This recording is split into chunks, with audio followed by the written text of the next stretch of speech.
welcome to the Jim and Sam Town Square. Today we are recapping week 2 of May 2023.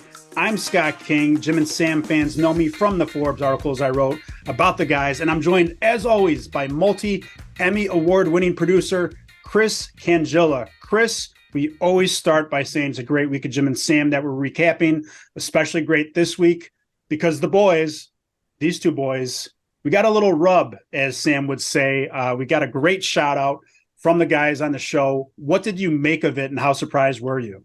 You know, it was excellent. I was listening to the show a little delayed on the app as I normally do. And you texted me saying, hey, you know, the boys texted us, and I was walking the dog. I wasn't paying much attention. I thought you're like, okay, yeah, you texted about our show, which you always do. And I appreciate not giving you any grief about it. And then I realized that text came from the Jim and Sam account. I'm like, that was fabulous. I wonder if they mentioned us.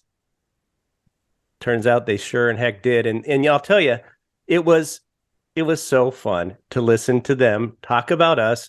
They were very kind, saying we're both accomplished people. They don't know us too well, I guess, but no. And Jim said something that really cracked me up too. He goes, yeah, the sheer idiocracy of what they talk about on the Jim and Sam show is what we're celebrating. And that makes me feel great because that is what we celebrate here.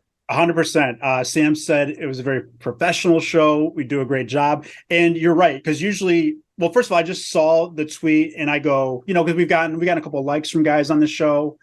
And I thought, maybe they're helping us out, telling people thoughts on social media. But then part of my brain goes, I don't know, during the show, whatever they tweet out during the show is usually what they talk about on the show. So, and then you sent me a nice text about an hour into the show saying, hey, they talked about us and it's awesome. And when I listened, it was even better than I thought. Said we were accomplished. I had just interviewed Robert De Niro in person. And congratulations. That looked great. I know we're breaking off into a different tangent here, but I don't want to do it too much. That was fabulous. It was well done, man. Thank you. And I might have asked him about a certain member of Jim and Sam that he might have been in a movie or two with, and more on that soon. But yeah, they were kind of congratulating me for that and saying nice things about that. And then Jim, I love to take celebrity pictures also when you have the opportunity. I don't know how you are. But Jim is obviously an expert, and to hear him say that my De Niro picture was good, that made me feel even better about the situation. But yeah, that we were accomplished and all these great things and saying nice things about the show, and I couldn't believe it. So thanks to the guys for that. It was very very much appreciated. And having them know us a little bit, maybe we'll be able to have a guest on here in the near future. Maybe we'll see what they say. And it also the show. Good, yeah. On Monday, Jim still in a separate bed with other than his girlfriend. It's just him in there, and he might not be even kissing the stuffed animal, still having to sleep with it. And later in the week, we hear that's the arrangement still, but he kind of is starting to sense that it's probably not a good thing for a relationship to always be in separate beds. No, and it was also brought up when they're mentioning us that, Sam was like, they talk about what bed you're in. That's the idiocracy but yeah, they do seem to be in separate beds. Relationship is fine. It's just that hot cold thing. His girlfriend needs it a little warmer. Jim likes it cold. And I've been married for almost 24 years. I don't cuddle my wife that much anymore. We just want it. We know what we need to do. We know what the sleeping arrangement is, and she tends to run a little bit more hot. I tend to be more cold, so I get the reverse of Jim's relationship. How about you? Yeah, there's a job to be done, and that job is sleep. I also run a little cold, but she always tells me I'm warm. And you got to get some cuddles in there sometimes, Yeah, you need the cuddles, but if you're not going to cuddle your significant other, maybe you'll cuddle a pet, right? Maybe you will. Exactly where I'm headed, Chris. Right. Genius. With domesticated Jim, there is not only talk of a dog, but Jim now sounds like an expert on specific kinds of dogs. I think that might hint that somewhere down the road, the fact that he's knows these names of these types of dogs, there might be one in his future. Not only is there going to be one in their future, I guarantee you they know the name of that dog. I think his girlfriend has already picked out the name of that dog, and he alluded to that earlier. He wouldn't share it with us. And they're going to get a collar with a bell on it, and everyone, hey, for Doug Bell. But yeah, it's a new Bell. It's another addition to the Bell family with this dog, right? It could be it probably named after a Bell. I'm not sure, but Could be a Bell. yeah, Could be a Bell because we have. I think this week we found out the name, right? We yeah. found out The on guy Monday. that can't riff. Unfortunately, Sam didn't want to know the name, but discovered it in an awkward situation when he wrote it down for the other boys on the back of a piece of paper, and then he held that paper up mistakenly, and Sam saw the name and wasn't too pleased about it. But you want to give the folks the name that we heard? None other than Kal Bell. It's And the worst. you had to correct me when we were doing our notes. Kal is spelled with a K. Yeah, because that's a common spelling of Cal, as you well know. Yes. And yeah, Kal Bell, and it's just the worst. I mean, you know, it is. It's just absolutely, and I love it. That's how bad it is. But it's amazing. What can you do? Yeah, and the way that it's good that he made them relatives. Kal, I believe the nephew of Doug Bell, famous Doug Bell from the CW, Right. because we've gotten used to the way Doug derails things, but there's usually a celebrity story in there. With Kal, there's nothing. It just kind of teeters off. And We don't. Well, just like Cal can't finish, a joke. He has no backstory. He can't finish that. Now, am I confused here? I thought Cal was older than Doug. Is Cal the uncle or is Cal the nephew? I'm not sure. You tell me. I think I don't know. Right? Yeah, well, I'm sure it'll be cleared up as we get more to know about. We want more praise from the show. We got to understand the lineage of the Bells. We're doing pretty good. Yeah, we are. And you know who might not be doing well soon? If he has a run-in with Mr. Biggins, Mr. Matt Biggins, that would be Travis Teft. Yeah. Do you want to call him Matt Biggins? Because you may have a run-in with him down the road too. Because Unless he's hopping on a plane to Chicago and finding me in the. What if we go to New York? You never know. We might be by there. But anyway, there might be a reason we're going to go to New York, and we'll get to that later. Yeah, that'd be. Yeah, well, we'll get to that. But yeah, it's. I guess Sam spent Sunday with the Biggins family, as he said, and I did. Just a sidebar. I think that's great. They have kids. They went to the park. They brought their dogs, I believe, or there was a dog park, and it was really cool. But yeah, I think Matt has decided that it's time to give Travis his comeuppance, if you will, and it could happen at the studio. Who knows? But it's coming. And he had some friends, Matt, that stopped by the studio with Nicole, and it seemed like they were willing to do it for him. Yeah, well, any friends of Matt would probably be willing to do it for him. And as Nicole alluded to, at the Biggins household, if there's a gathering going on, it's going to either be, this incredible, let's call it a rager, or it's going to be a fight. One of the two extremes is going to happen. One of those things could break out. Perhaps some romance in that rager. A romance rager. Romance rager. I know Sam keep it PG. Sam has a good time there, but I think that he says he's always on high alert because one of those things could happen. It's going to break out, and I'm sure it has. Yep. Speaking of romance ragers, that sometimes with the show, I don't hear these insane news stories just because maybe I got busy with the kids or something, and then you hear them on the show, and you're so glad you're hearing them on the show first time because they're so good at riffing on them. Especially a story like this one, where a hotel night manager is found sucking on a guest's toes. Wakes the guy up. The guy finds a hotel manager sucking on his toes. Yeah, you're right. I don't hear those stories. I get it from Jim and Sam, right? Yeah. And then sometimes I don't, but yeah. Yeah. And then if we get him from other news sources, it gets watered down, Right. So now it's great to get the exact take. And these, the boys' take on it is the night manager is going to do this. He did it at 5 a.m. according to, allegedly did this at 5 a.m. I'm no expert on the whole story, but that's a lot of time to premeditate this whole thing. And they're talking about, okay, he's riding up in the elevator and he has to get into the room somehow. And there's a lot of thought process that you could have turned around at any point, but this guy decided not to. But it just, Sam just took that factor of, having your toes exposed to reiterate why he wears his shoes when he sits on the sofa. Got to wear those shoes, right? So weird. No toe sucking going on in that household, thank God. No. And speaking of unusual, I think early in Tuesday's show, this is one of the things that endears me to Jim, and there's a lot, but I am like him with the small talk, I fall apart. There's something about disingenuous conversation. I can't do it. Like my soul leaves my body, and he panics. And we haven't seen a Jim small talk panic like we got on Tuesday. We heard about on Tuesday since Money for the Guys. What's in that bag? Money for the Guys. Money for the guys. Yeah, we've kind of adopted that for us a little bit now too. Oh my God. But, yeah, so he's a babbling old man. That's what he said to himself. Yes. I am a babbling old man. I love and it. I guess he was in the Uber and they're driving around on the way to work, and he saw a new construction. It's going to be 80 floors or whatever. And he's like, well, I don't know what floor they're on now. Are they going to be able to make it to 80? Blah, blah, blah. And Sam was like, that is the worst conversation ever. Not just for today, just ever. It's so boring.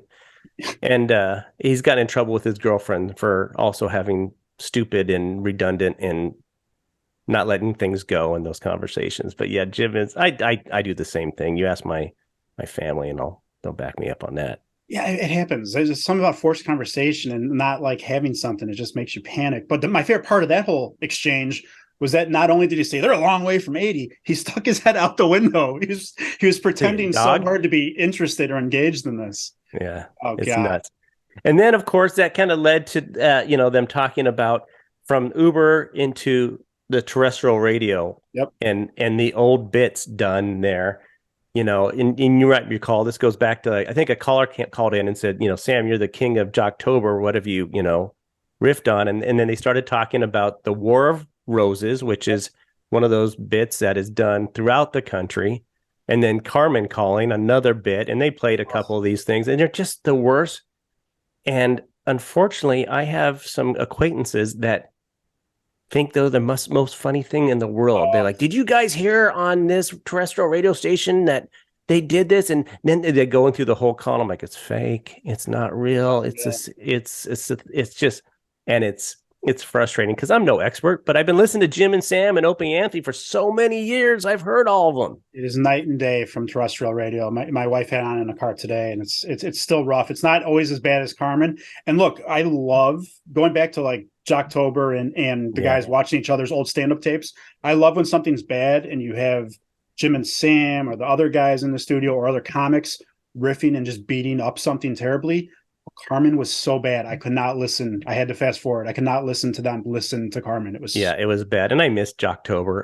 I really do. That was, and that's, I believe, maybe we'll have an opportunity to ask him down the road, but I believe that was Sam's baby. It was Sam's baby. He did all the research, and I'm sure that was really hard. You have to listen to so much. One of the best bits ever. And bring it. Yeah, Sam knocked it out of the park. Sam's also gave birth to the one question, which I absolutely think hilarious. You build it all up, and thank you. It's good to see you here. I have one question for you, and that's it. Thank you very much. And that's all. I do like it. I do like that.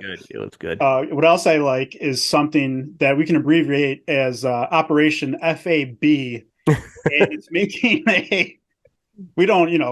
Not only do we not talk about old stuff on the show, we try not to curse. We keep it family oriented, I should say. And Jim alluded to this new operation that a purchase was made.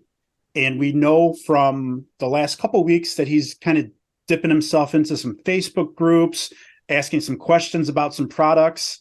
And I think we might know what he purchased. Yeah, it feels like he got the Chopper posters, but he wasn't completely pleased with this purchase. He wanted pristine, and he always asks, they rolled, are they in the box? How are they prepped? How are they rolled up? Or, he needs to know the original posters. I think he had to get something. He had to, before, I think truly Travis ruined it for him when Travis saw that they were available on a previous, posting, and he didn't get them. I think he's just panicking. He's Jimmy panicking right now. Jimmy panics. Yes. Jimmy panics. Speaking of Jimmy, some of the best Jim and Sam moments I feel have been when Jim has a party. We got the S-Loaf from a party. We got the amazing folding chairs and take them home. Amper chairs just take them home. They're probably like $20-$25 a piece. I wish they and cardboard in the oven, right? Yeah, so there's cardboard in the oven because he never used it as a nice new apartment. And there's another one on the horizon. The guys are talking him into. It sounds like he's committed to doing it in May, and I think this one's going to be better because it has a name with Shining, one of Jim's favorite books and movies, I believe, Shining connotation, would it be Jim's Duck and Goose Soiree would be the name of the party. I think it's going to happen. I mean, sure sounds like it. Got mentioned on the show. I don't know how many miles you got, freaking flyer miles, Chris. Yeah, if we got that invite, we would definitely be there. But it's a tough get. I mean, Jim has his great comic friends that may or may not make the list, and it's going to be great comedy for us, regardless if we get the invite or if we get to hear about it, because those parties are becoming legend because I just took so much joy in Travis, Troy, and Sam just keep on pouring it on with Jim. Jimmy like, how many chairs should I get? And Sam's like, oh yeah, you definitely get 50. How many wings do you get? Oh, you got to get 50. You got to get 50 wings. And then, how to prepare the food, who's going to do it. I mean, you grill, right? I grill. I mean, I'll go grill for these guys. It's not a challenging thing, but it could be Jersey Mike's, whatever. I think it's going to be great. And it sounds goofy, but it warms my heart that they like each other this much that he wants to have them over as just friends and hang out. And I think it's cool. And even though he's obviously going to order food and he said as much, he still wants to grill working in case somebody wants one burger. Yes, in case somebody needs a burger. Yeah, you can't just have Jersey Mike's because someone wants a burger. We got to make a burger. So it's going to be fun. And this is where you get the best of his compulsive nature because he's already talked about removing a couch. Travis and Sam are trying to talk him into putting painter's tarps on his furniture and his nice rug. Oh, it's the best. This is the best. And there has been a clip. We talk about things we like that keep coming back. I love that. Maybe right behind Edna Faust, this might be my favorite recurring clip that they play is Patrick Stewart versus James Corden. And I think they started playing it like maybe a month or about a month or two, right before we started the pod. Yeah. Yeah. When all those things went down on James Corden being rude to servers. Yeah.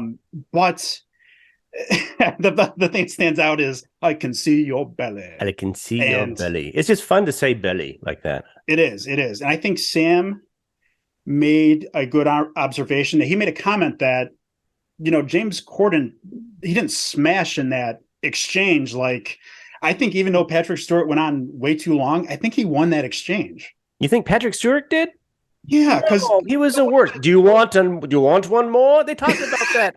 No comedian has been successful with. Do you want another one? Unless you're maybe what's the guy that used to put a TV on as a broken TV, the hillbilly guy, Jeff Foxworthy. That's the only one where you could do one more, maybe. One more? Yeah, one more joke. I mean, I think, in my opinion, Stewart looked more like an ass. But we found out what a big ass James Corden is, though. Oh yeah, he is too. I mean, they both are fools, but they found a good ending point, and Corden, kind of shut him up, like, after he said, "Don't stand like that," with your hands in your pockets, and Corden said, "Okay, when you go up to present something, just get on with it. You don't need to talk about anything," and it was done.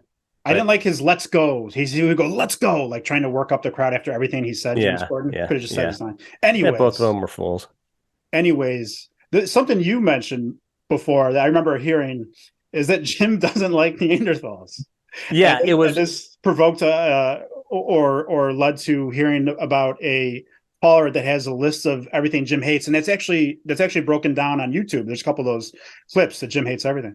I'm really glad there is, because there are many things that Jim hates or he's sick of. Usually he says he's sick of something, and he was sick of Neanderthals or Thals or whatever you want to call them. And it was mainly because, they that's what the diet is. They ate meat and everything. It was like maybe they didn't know how to get spices and vegetables. They just weren't smart enough. If meat's all you got, that's all you're going to eat. Maybe so he was all upset about them. And I knew a caller years ago said, "I'm making a list of everything Jim hates." And I'd love to see that list. I didn't know on YouTube. I could have probably just searched it and saw it on YouTube. When you're searching out for the Jim and Sam Town Square, maybe you could search out that too, Chris. But I would have liked to have seen everything Jim's hate, because that list is growing by the day. I remember Jim being, I think I remember this. If not, he would really hate it. But I think I remember Jim reacting to, it's an old clip, the those Geico cavemen and the fact that they got a sitcom at one point. Yeah, so absolutely. I think he does definitely hate Neanderthals. Wednesday's show, a very, very serious question we have to address. Yeah, you know what? Take a moment too, because we have to calm ourselves the right way. Yeah, absolutely. All right, I think we're ready. You don't have to answer for it. Were the guys being B.H.s to Jen? Yeah, it's a harsh Midwestern, dig at somebody's not acting appropriately. And yes, they were, and they should have been, because get with it. I've called into the radio stations before. I've called into Jim and Sam. Yeah, it's hard to hear at times, but you definitely can understand when they're not digging, but giving you grief. Having a little fun with you. Yeah, having a little fun. She was calling in about air fryers because they're talking about air fryers and how to do it and what to do and how to do it.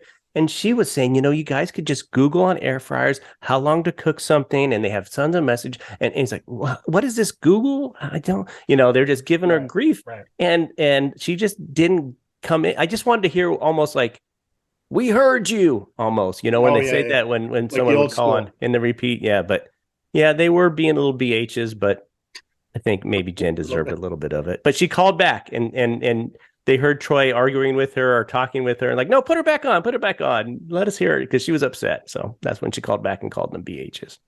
Absolutely. They had a great guest on Wednesday. Fantastic. This is somebody I'd want to interview because I'm a big Barry fan. And Stephen Root, a veteran character actor who is incredible. I don't know if he's been nominated for Barry, but he should win. He's so good on Barry. Do you watch Barry, Chris? I absolutely watched Barry. This last Sunday's episode was kind of one of those bottle departure episodes. I don't know if you caught it. I got to watch it, actually. I'm not it was very weird. It's getting very weird. It's not the same show it used to be. It was funny and violent and crazy. Now it's just a little sad and crazy. Yeah. But according to Stephen Root, said, this next episode 7, is going to be a game changer. So I can't wait to see that. And they asked him, what do are you okay with being a character actor? And he's like, that's what my goal is. That's what I want to do. He said he had a hard time adjusting to the improv part of it, and had to learn that because he's a guy that writes that reads a written word. I'm a big West Wing fan and Aaron Sorkin, and you can't deviate, like the guys brought it up. And that's how he is. He's trained like that. So yeah, he was a good guest, and we'll see. Yeah. And I think even though I agree, it's kind of different this season, there's still at least a few jokes or a few funny things in each episode, and they hit hard. Like I think this show just showed you what a genius Bill Hader is a genius. Absolutely. Yeah, absolutely. And of course, it's great. We've been getting, got Henry last week or the week before, and Steven this week. I mean, Bill's got to be next, right? I think so. Let's do it. Or NoHo Hank. I never know that guy's name, but he's the best. All right. Also, things that are amazing is tractor trailers or RVs. And we know Jim's a big fan. He kind of went on and on about them this week, but he also, what's his name? I'm just remembering now. JB Smooth in the past. Jim was like taken aback, like hypnotized by JB Smooth's love for RVs as well. Do you remember how this started this week? It was from the air fryer. A trucker just called in and said, I have an air fryer in my sleeper cab. He's like, okay, but tell me what size your bed is and how does it look and how do you plug it in? And, he loves that stuff. And it just took off from there. That's where it became, Jim's love of tractor trailers, which led to one of my favorite parts of this week when a trucker called in and said, hey, Jim, you love tractor trailers. You want to see my cab? I'd be happy to show it to you. I will be at your Bethlehem, PA show, and I will have my truck in the parking lot, and I can show that to you. And like, yeah, okay, sounds good. Let's go get murdered in Bethlehem, Pennsylvania.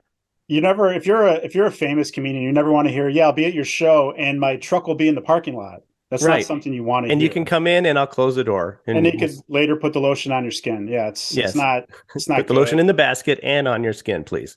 Absolutely. Yeah. So we'll see what happens when Jim goes to Bethlehem, PA. Maybe the guy is harmless. We don't know, but it'd be an amazing I'll tell you what, another great bit. Yeah. Caller called in and said, why are we keep on hearing the same bumper when it says, Jim and Sam show will be right back. Right. The Jim and Sam show will be right back. The Jim and Sam show will be right back. And Troy had the best explanation, and I think you knew it. I definitely have done this 1,000 times. You know more than me from being on production side of things. You get somebody, we call it a voiceover, and you get a talent to do your voiceover, and you ask them to do multiple reads, different reads. So for that one, it's different. The Jim and Sam show will be right back. Right. The Jim and Sam show will be right back. Just different sounds of how it's read. And Troy, either being lazy or being super creative that he is, just said, I'm going to put them all together, and that's the bump out. And then when the guy complained, guess what happened? They used it all the time, and they knew they were going to use it, and they just rubbed it in the guy's face, and it made me laugh. Something that had Troy even more on fire. And maybe we might eventually get a chance to ask him about it. Is we know he's not a Neil deGrasse Tyson fan. He was radio silent when Neil was on a recent show, but man, somebody brought him up, and Troy was on fire. I believe he called him an S-head. Yeah, he doesn't like him. They were talking about Michio Kaku, I think. Yes. I'm pronouncing it correctly. Jim always brings him up. The physicist, yeah. The little cookie people. Yeah, it's a cookie. And if you look at the cookie, and I'm like, whatever. Wasn't it him that lived in the same building as Jim, and Jim would see him in the elevator, and he'd interview him many times. He's seen him a million times. He said hi to him. He gets scared every time Jim would say hi to him and get scared. But that, so Troy definitely is not a Neil deGrasse Tyson fan, because Neil, if you recall, said that the aliens would be, drugged to, if they existed, where would they be drugged to? In the city, the main part of the city. Scott, where would it be? I don't know. Maybe it'd be the town square. Yeah, kind of like where we drag all this stuff to, right? Maybe here, so everyone could see us talk about show came. Yeah, exactly. Yes. But yeah, so Troy, God love you, man. I think it's great, and stand your ground. I'm not going to put too many arrows directly to me and my opinions, but I think there was something that made me want to side with Troy. Last time Neil was on the show, was talking about something in a pretty unscientific way. I'll just leave it at that.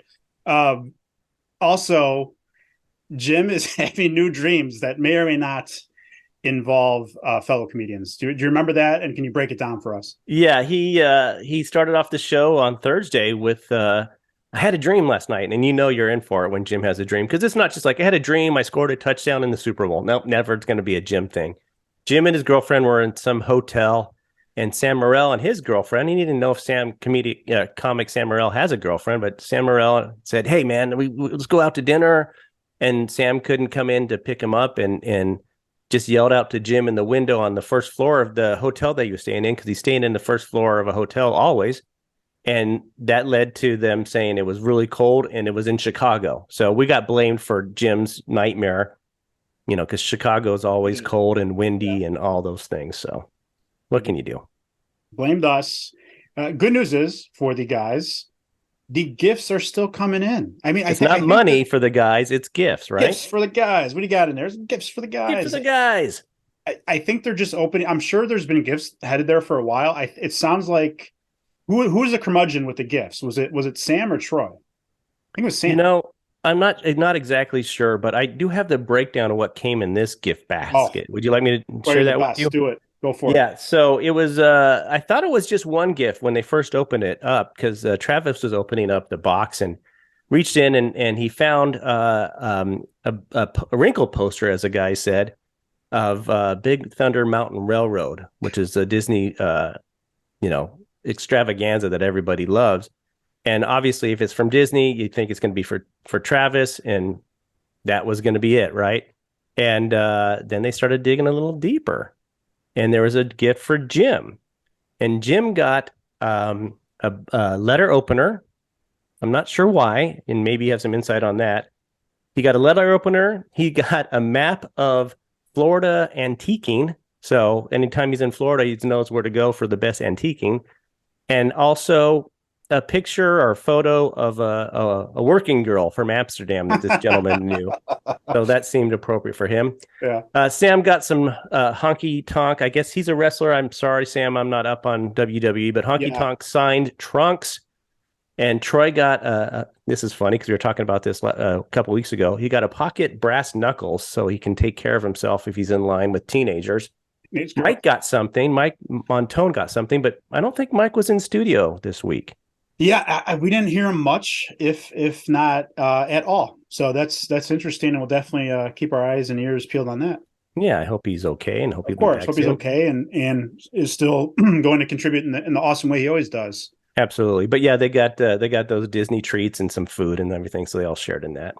And just to remind everyone, the last week they got the Edna Faust shirts, but the quote was wrong. So hopefully they get new ones. Yeah, I was thought when that box came that's what was going to be in it. Oh, yeah. But it wasn't. It could have been.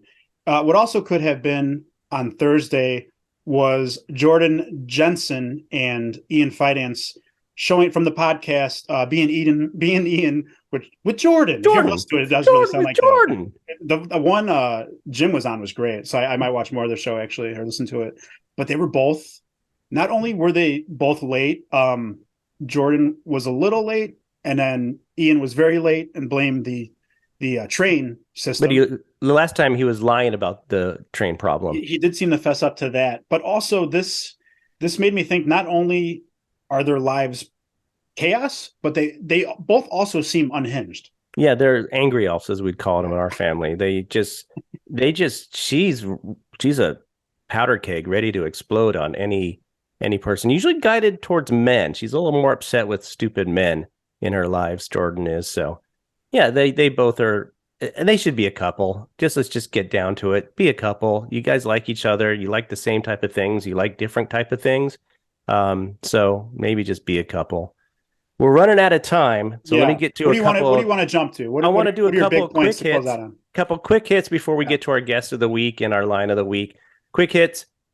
Killer bees attacked again, which is Travis's nightmare, and killed 6 people. Bus crashed in, I think, Nicaragua, if I'm saying that right. That's a hard word to say. You're right. And someone got stung like 90 times.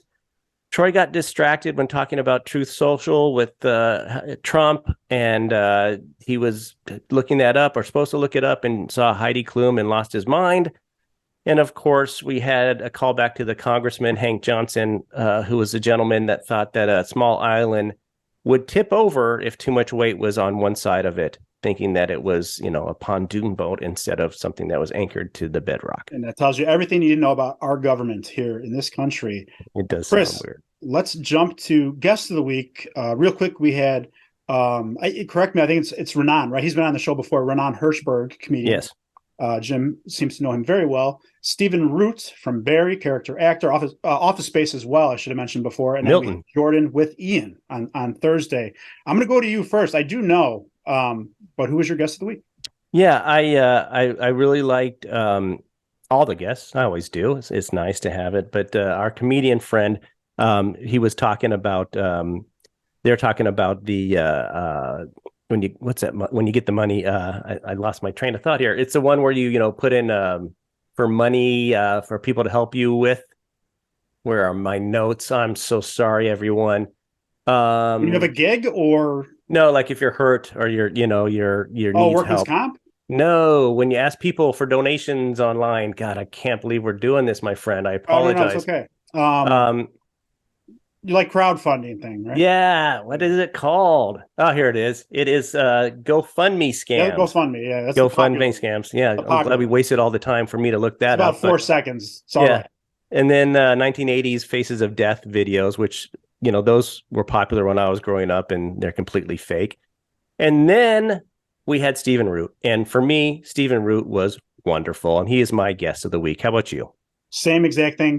We both love the show, Barry. It sounds like the same amount, and he is so good on that show. You got some insight about Bill Hader and how that show is kind of run and why it's so good, but also just so interesting to hear about a character actor.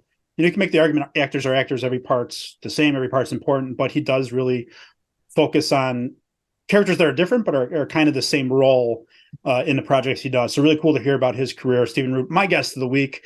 Now let's do last segment for us, line of the week.